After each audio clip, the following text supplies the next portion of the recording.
Je suis Loïc Bance, je suis jardinier, gérant de l'entreprise Basterac Paysage. Donc on fait de la création et de l'entretien d'espaces verts sur la côte basque et le sud des Landes. On va vous montrer la plantation des végétaux que l'on met en place sur ce jardin et essayer de vous donner quelques conseils sur l'aménagement des haies, qui est un sujet polémique puisque tous les gens veulent des haies qui ne perdent pas leurs feuilles et sans entretien. Donc on va essayer de vous donner quelques conseils sur le choix des végétaux et vous faciliter l'entretien et que votre jardin soit vivant toute l'année. Donc là, on va essayer de vous présenter un peu la haie champêtre parce que le jardin, ça répond quand même à des modes. Et en ce moment, après la mode des cyprès tout verts, on passe un peu à la haie champêtre. Le but, c'est de faciliter l'entretien pour les gens et de diminuer le coût puisqu'on espace beaucoup plus les végétaux. Forcément, on en met beaucoup moins. Donc on peut se permettre, pour un coût égal, d'avoir des végétaux beaucoup plus jolis. Le but, c'est que votre jardin soit toujours en fleurs et que la scène végétale se prolonge tout au long de l'année. C'est-à-dire du printemps, première floraison au mois de mars, jusqu'à la fin de l'hiver. Dans une haie, on n'est pas toujours obligé d'être caché. Sachant que le jardin, on n'y est qu'à partir, on va dire, du mois de juin, sauf exceptionnellement actuellement, parce qu'il fait très chaud, mais la plupart du temps, le jardin, on va commencer à en profiter à partir du mois mi-mai, début juin. Donc à partir de cette date, on est toujours caché. Le but, c'est de présenter des séquences de végétaux. Alors on va intercaler des végétaux qui perdent leurs feuilles au milieu de végétaux qui sont persistants, de manière à ne pas avoir un effet vraiment trop dénudé en hiver. Alors là, on va vous présenter un choix de végétaux. Alors très classique, le laurier rose. Donc premier végétaux vu, le laurier rose. Donc lui, il va fleurir en été, à partir du mois de juin jusqu'à la fin de l'été, début de l'automne, il est en fleurs, il est persistant. Donc même l'hiver, il vous protégera de la vue de vos voisins. Deuxième végétaux, le Photinia. Photinia fraseri red robin, c'est son nom un peu compliqué.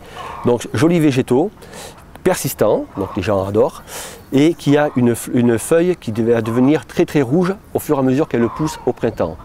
C'est un arbuste comme le laurier rose qui peut atteindre 4 mètres de haut. Donc vous pouvez vous le maintenir à la hauteur que vous voulez. 1,50 m, 2 m, 3 mètres, ça n'a aucun souci, ça supporte très très bien la taille. On repasse avec un autre végétal qui va être un abélia. Abélia grandiflora, donc pareil, végétaux persistants, donc qui garde ses feuilles toute l'année. Et floraison blanche en été, très très odorant. Donc pareil, taille adulte 4 mètres, mais vous pouvez le maintenir dans votre haie à la hauteur souhaitée. 2 mètres, 3 mètres ou 1,50 m, il n'y a pas aucun problème, il supporte très bien la taille. Ensuite, au milieu de cette première séquence de végétaux persistants, on va en profiter pour passer un végétal qui perd ses feuilles.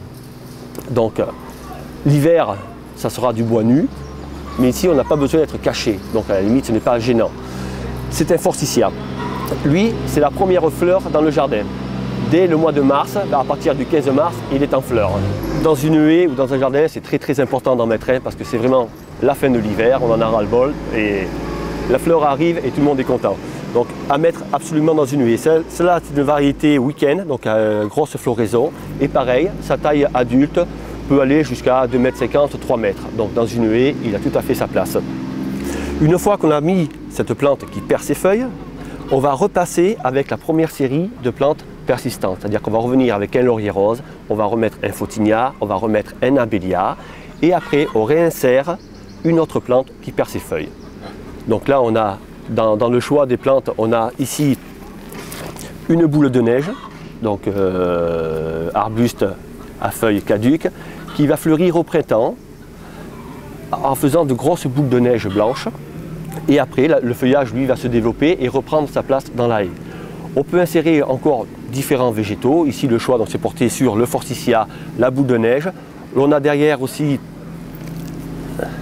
un viburnum, Viburnum plicatum marietti, donc pareil, qui va faire une fleur en ombrelle blanche. Et on peut réinsérer aussi, on a prévu dans cette haie de mettre un lilas, parce que dans une haie qu'on appelle une haie champêtre, il faut toujours mettre un lilas, ça sent bon et la fleur est magnifique.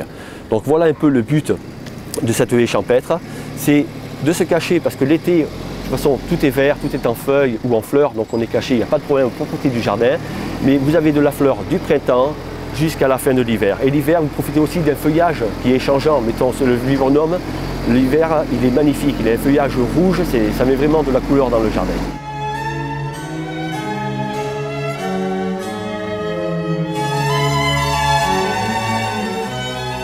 Toujours dans le même jardin, mais là on est sur la terrasse qui va être le lieu du repas. Donc le lieu du repas, c'est le lieu où on a envie d'être un peu plus tranquille. Donc on a vu tout à l'heure la haie qui était champêtre avec des végétaux persistants et des végétaux qui perdaient leurs feuilles. Ici, on a bien défini les secteurs à préserver de la vue des voisins. Donc on est sur la terrasse, on passe tout le tour de la terrasse avec un Eleagnus, feuillage persistant, hauteur jusqu'à 4 mètres, et ceci va former vraiment un mur très compact et très vert. D'un entretien, il n'y a pas plus simple. Donc ici, on est caché. Pour vivre heureux, vivons cachés.